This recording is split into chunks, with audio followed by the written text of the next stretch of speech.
There's a world in our own solar system that no human being has ever visited, that no spacecraft has ever entered orbit around, that our most advanced technology cannot reach in less than a decade, even when traveling faster than any object humans have ever launched from Earth. It is not in another star system. It is not beyond the edge of the galaxy. It is right here in our own solar system, at a distance that our instruments can measure precisely and our telescopes can image in remarkable detail.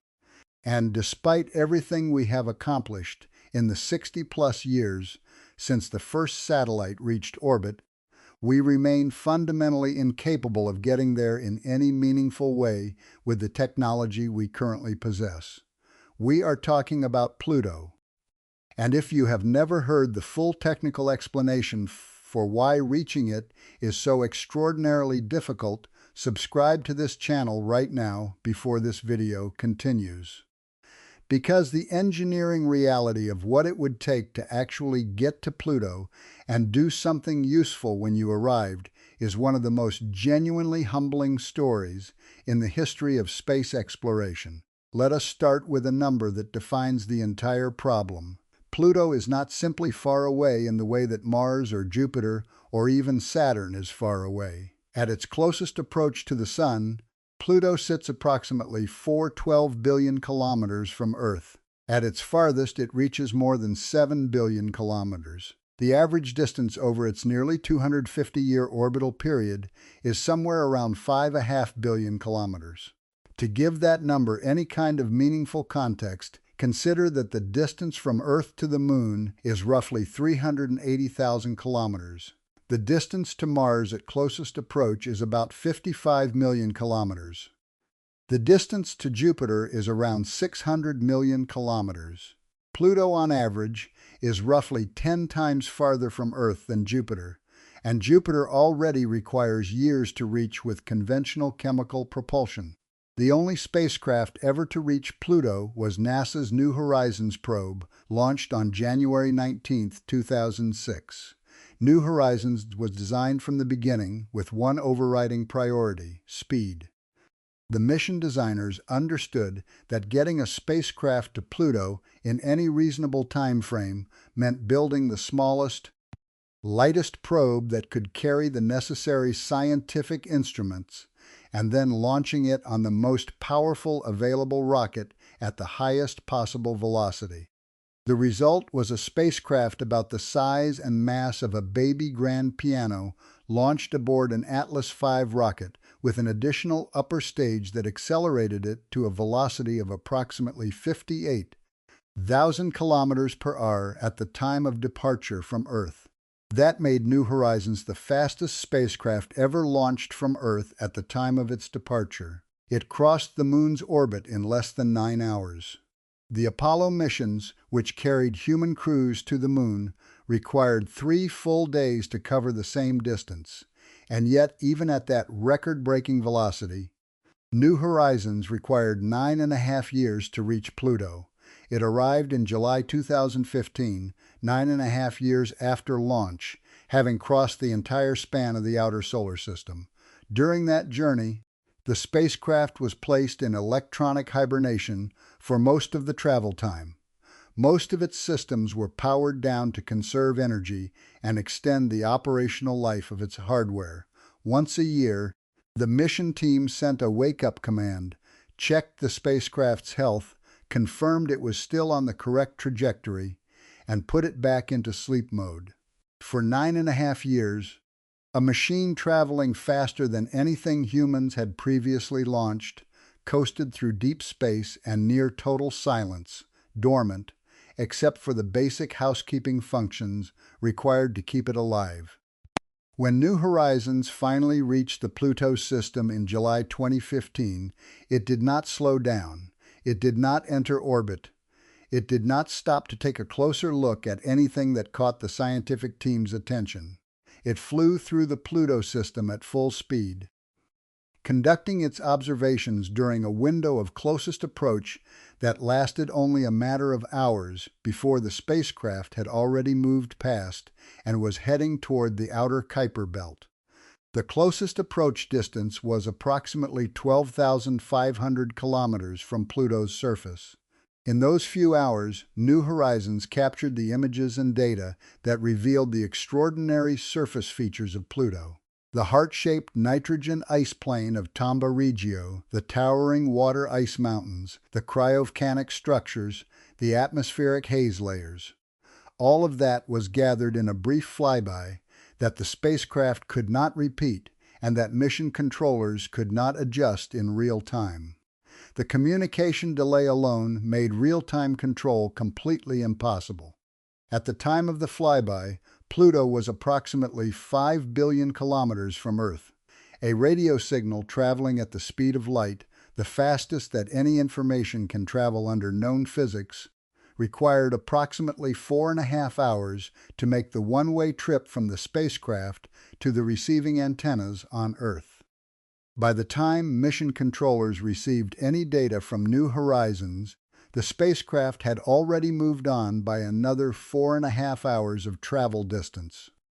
Every command sent to New Horizons had to be uploaded hours in advance, with the mission team committing to a sequence of actions that the spacecraft would execute autonomously without any possibility of modification based on what it was actually seeing. It was, as one of the mission scientists described it, like setting up a complete automatic photography session and then waiting 9 hours to find out whether any of the pictures turned out. This communication delay is not a problem that future technology can simply engineer away. It is a consequence of the finite speed of light, which is a fundamental constant of physics rather than a technical limitation subject to improvement. Any mission to Pluto, regardless of how advanced its onboard systems become, will always face the reality that communication with Earth takes hours each way. Autonomous operation is not optional for Pluto missions. It is mandatory. The core engineering problem that makes an orbital mission to Pluto so extraordinarily difficult is the speed versus orbit paradox. Reaching Pluto in a reasonable time frame requires traveling at very high velocity. Entering orbit around Pluto requires reducing that velocity to a level that Pluto's gravity can capture the spacecraft. These two requirements are directly in conflict with each other, and the mathematics of reconciling them are brutal. To enter orbit around a planetary body, a spacecraft must reduce its velocity relative to that body to below the orbital velocity at the desired altitude. The larger and more massive the body, the higher the orbital velocity, and the less demanding the braking requirement. Earth has strong enough gravity to make orbital insertion relatively straightforward for spacecraft arriving from the Moon or returning from Mars. Jupiter's enormous gravity makes orbital insertion feasible even for spacecraft arriving at high interplanetary velocities, which is why the Galileo orbiter was successfully placed in Jovian orbit in 1995 and why the Juno spacecraft was inserted into Jupiter orbit in 2016. Pluto presents the opposite problem. It is small. Its mass is approximately 433 times less than Earth's. Its surface gravity is approximately 6% of Earth's. A spacecraft approaching Pluto arrives at very high velocity because it has been traveling for years across the outer solar system, accelerating under the Sun's gravity as it falls inward and decelerating as it climbs away from the Sun on the way out. By the time New Horizons reached Pluto, it was traveling at approximately 50,000 kilometers an hour relative to the dwarf planet. To enter orbit at a reasonable altitude, it would have needed to reduce that velocity by the majority of that amount. Pluto's tiny gravity cannot do that for you. You have to carry the propellant to do it yourself. The fuel requirements for this kind of velocity change at that distance are staggering under conventional chemical propulsion. The Tsiolkovsky rocket equation, which governs the relationship between propellant mass and the velocity change it can produce, tells us that achieving large velocity changes requires either very efficient propulsion or very large amounts of propellant relative to the spacecraft mass. For a velocity change of tens of thousands of km/h at Pluto, a chemically propelled spacecraft would need to carry propellant that outweighs the spacecraft itself by a factor of many times over.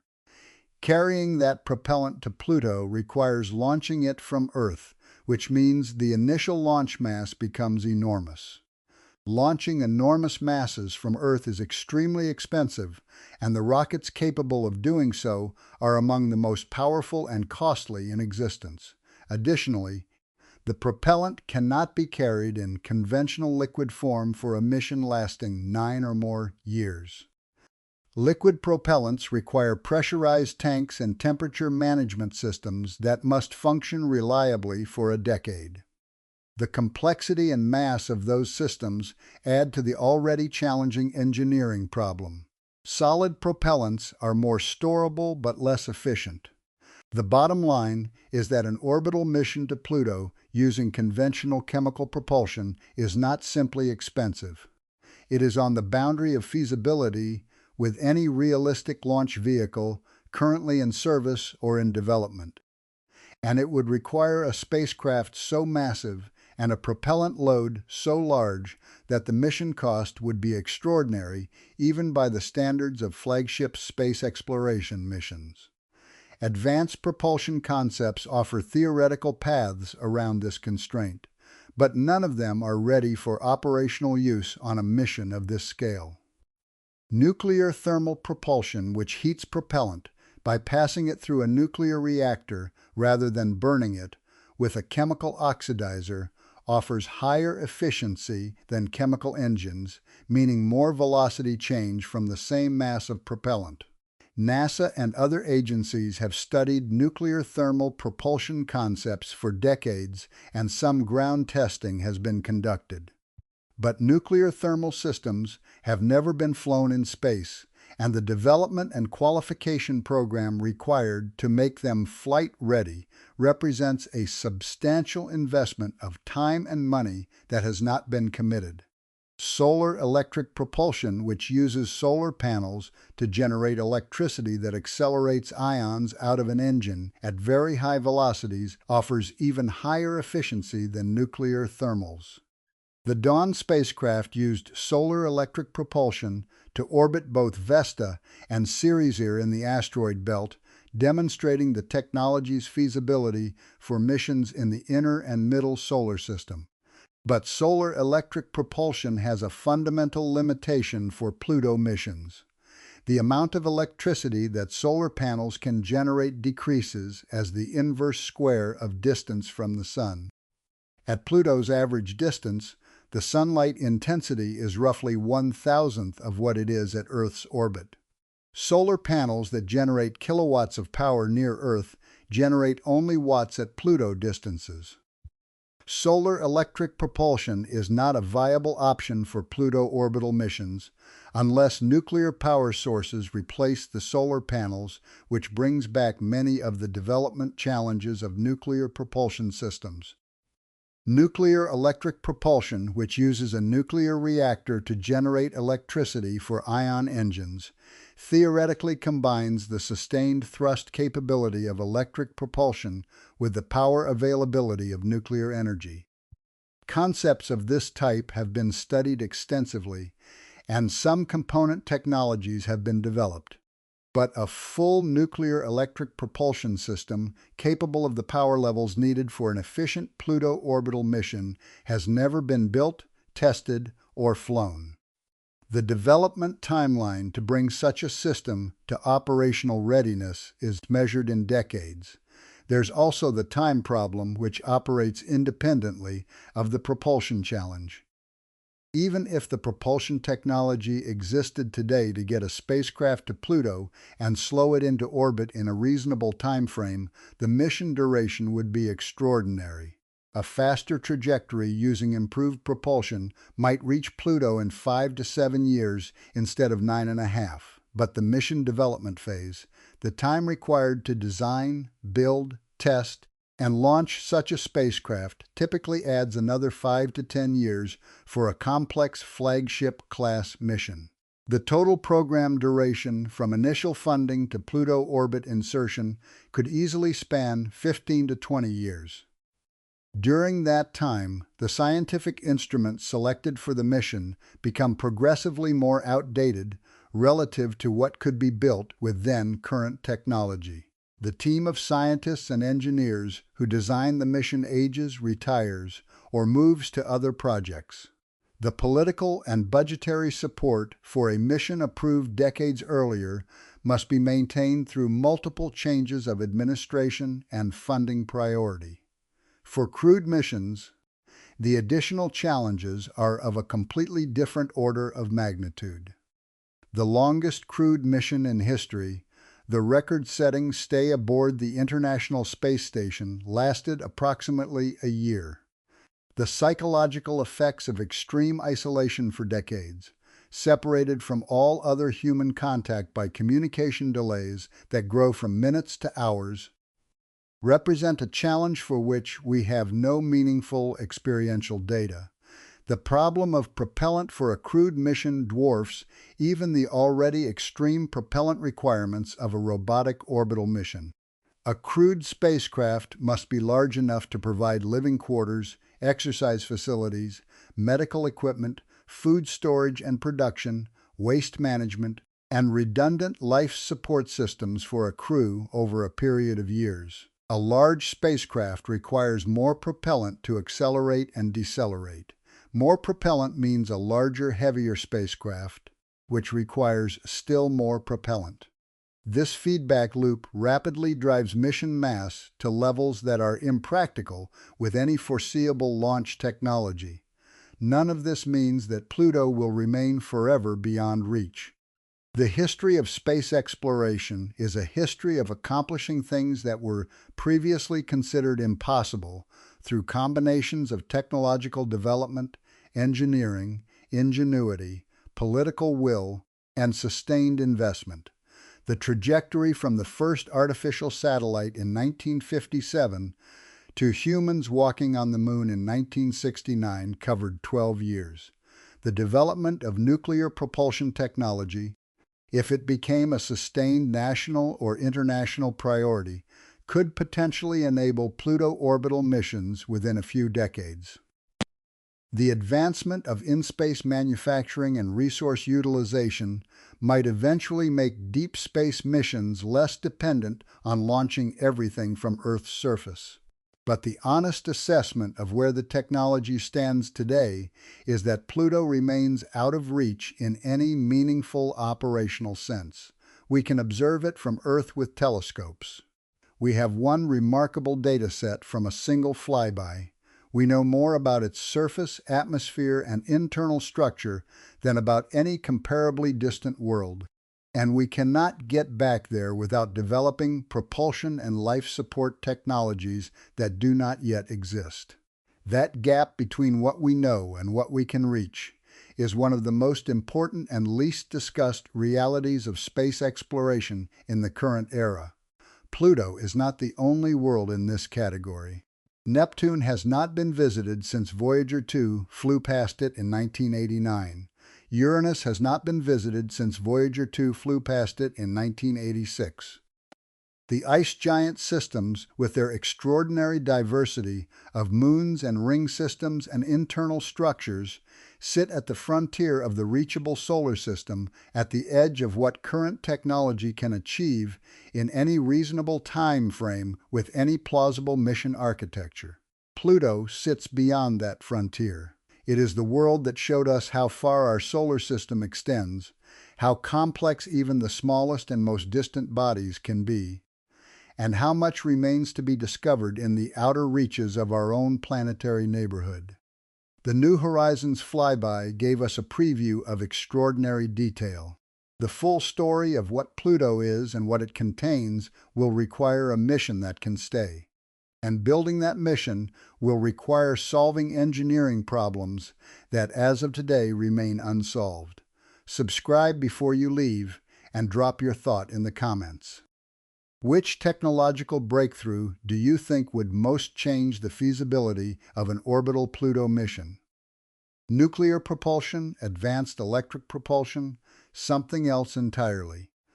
The conversation happening in this comment section on that question is always the most interesting part of making videos like this one. Pluto is waiting. We are not yet ready to go back. Let us go deeper into the specific history of why Pluto kept getting passed over during the golden age of outer solar system exploration, because that history is as much about engineering constraints and budget realities as it is about scientific priorities. And understanding it illuminates exactly why the problem of reaching Pluto remains so difficult today. The story begins in 1964 when a young engineer at NASA's Jet Propulsion Laboratory named Gary Flandreau was working on trajectory calculations for potential outer solar system missions. Flandreau identified something that would not occur again for another 176 years. Between 1976 and 1978, Jupiter, Saturn, Uranus, and Neptune would be aligned in a configuration that allowed a spacecraft to visit all 4 planets in a single mission, using each planet's gravitational field as a slingshot to boost velocity and redirect toward the next target without requiring the enormous fuel expenditure that a direct trajectory to each planet would demand. This planetary alignment was genuinely rare. The last time it had occurred was in the 18th century. The next time it would occur would be in the 22nd century. If NASA was going to use it, the window was very specific and very finite. The mission concept that emerged from this opportunity was called the Grand Tour. The proposal was to launch 2 spacecraft on trajectories that would exploit the alignment to visit all 4 gas giants, with 1 spacecraft routed to include a Pluto flyby as the final destination. The scientific return would have been extraordinary. Those first close-up observations of all the outer planets and their major moon systems in a single program. The planning documents were compelling. The cost estimates were not.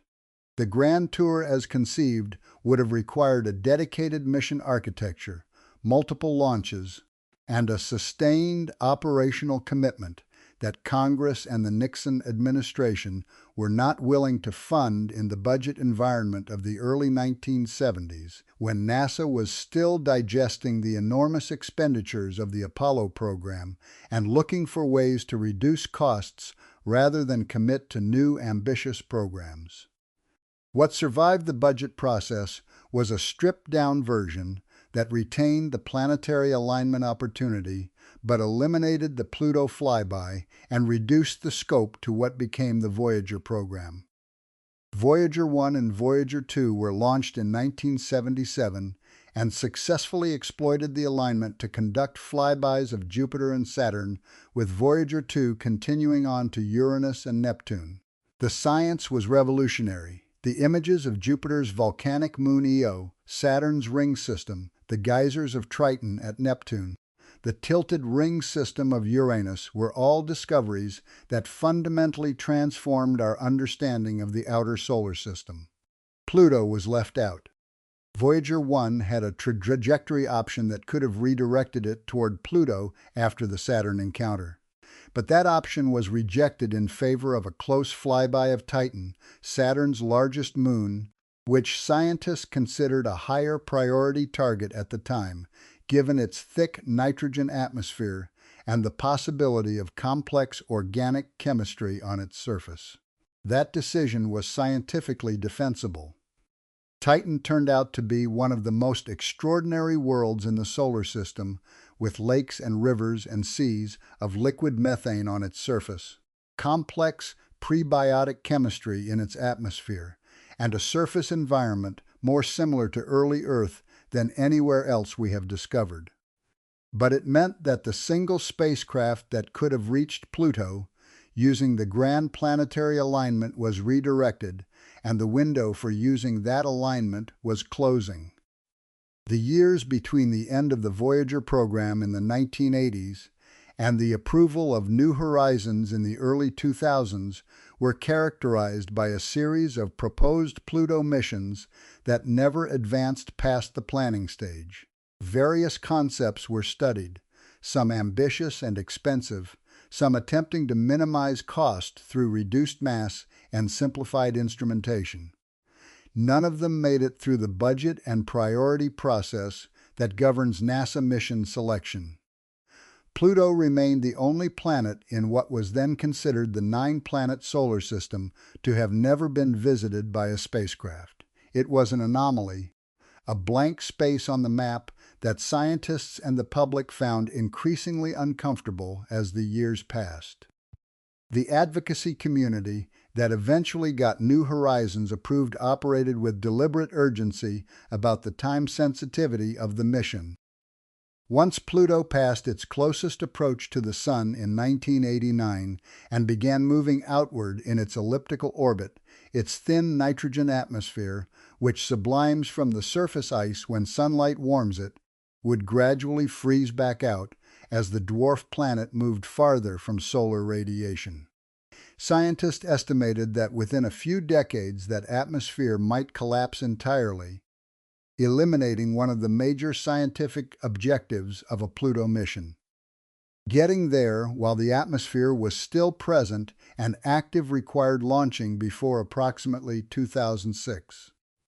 That sense of urgency, combined with the compelling scientific case built around the emerging understanding of the Kuiper Belt context, finally generated enough political and scientific support to get the mission approved. New Horizons was built to be as fast as possible, which meant being as light as possible. The spacecraft mass was approximately 478 kilograms at launch, roughly the mass of a medium-sized motorcycle with scientific instruments totaling about 30 kilograms. It carried no solar panels because the sunlight at Pluto's distance is simply too faint to generate meaningful electrical power. Instead, it was powered by a single radioisotope thermoelectric generator, a device that converts the heat released by the natural decay of plutonium-238 into electricity. The RTG provided approximately 200 watts of electrical power at launch, degrading slowly as the plutonium decayed, providing somewhere around 190 watts by the time of the Pluto flyby and less than that as the mission continues into the Kuiper Belt. 200 watts is approximately the power consumption of 2 household light bulbs.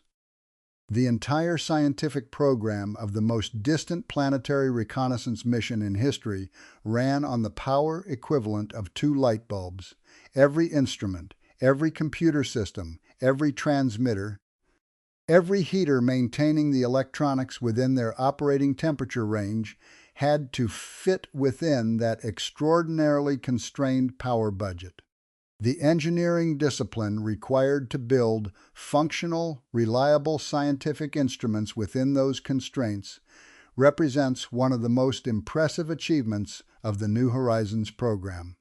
The data transmission rate from New Horizons at Pluto distance was approximately 1 to 4 kilobits per second, depending on the size of the receiving antenna on Earth being used for the downlink.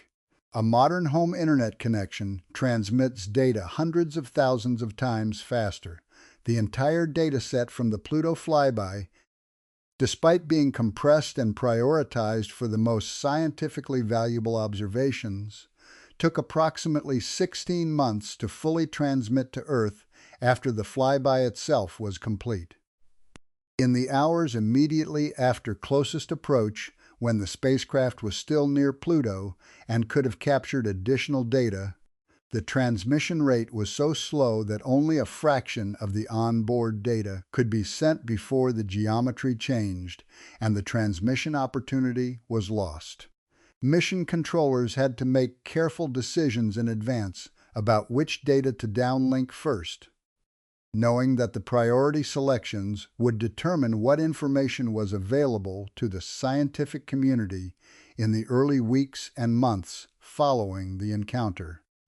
These operational realities paint a picture of the specific engineering challenges that define Pluto as a destination, challenges that go beyond simply the distance and the travel time. Even a spacecraft that successfully reached Pluto and entered orbit would face the power, communication, and thermal management challenges that define operations at 512 billion kilometers from the Sun. A Pluto orbiter would require more power than an RTG can provide at that distance to operate a comprehensive scientific payload, suggesting that some form of nuclear reactor rather than a radioisotope generator would be needed.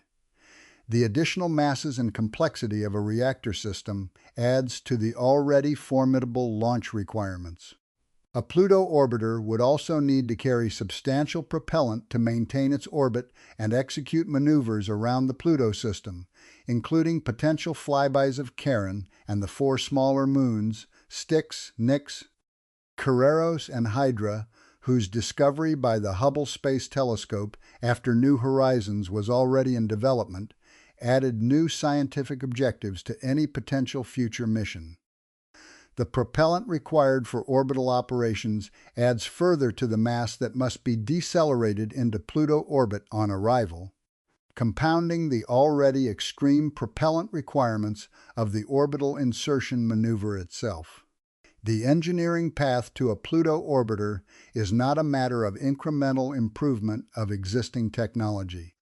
It requires either a fundamental advance in propulsion efficiency in power generation at deep solar distances, or both to be feasible within any reasonable cost and schedule framework.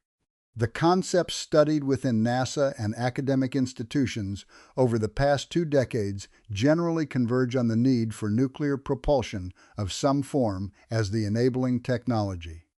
Nuclear thermal propulsion could reduce transit times to Pluto from 9.5 years to perhaps 5 or 6 years while carrying sufficient propellant for orbital insertion. Nuclear electric propulsion could potentially do better if the power levels achievable from compact reactor systems continue to improve. But nuclear propulsion in space is not simply a technical problem. It is also a regulatory, political, and public acceptance problem. Every nuclear-powered spacecraft launched from Earth requires safety reviews, environmental impact assessments, and regulatory approvals that add time and cost to the development process. The development and qualification of a nuclear propulsion system for space use requires ground testing infrastructure that currently does not exist in operational form for modern systems. And building that infrastructure requires political commitment and sustained funding over many years. The gap between where the technology stands today and what would be needed for a meaningful Pluto orbital mission is real, substantial, and not likely to close on any short time scale without a specific and sustained commitment of resources to the enabling technologies. That commitment could come from a recognition of the scientific importance of Pluto and the outer Kuiper belt as targets, from the strategic value of demonstrating advanced propulsion technologies, or from some combination of both. But it has not yet been made. In the meantime, Pluto continues to move outward in its orbit, its atmosphere continuing to thin as it receives progressively less solar energy, its surfaces gradually changing in ways that the single flyby dataset can only partially capture. The data from New Horizons continues to generate scientific publications at a rate that reflects just how rich and complex the information gathered in that brief encounter actually was. Decades from now, researchers will still be extracting insights from the New Horizons dataset. And hopefully decades from now, the technology to go back and stay will finally exist. The impossible has a way of becoming routine in space exploration, given enough time and enough commitment. But Pluto for now remains genuinely out of reach. The distance is real. The engineering challenges are real. The technological gaps are real.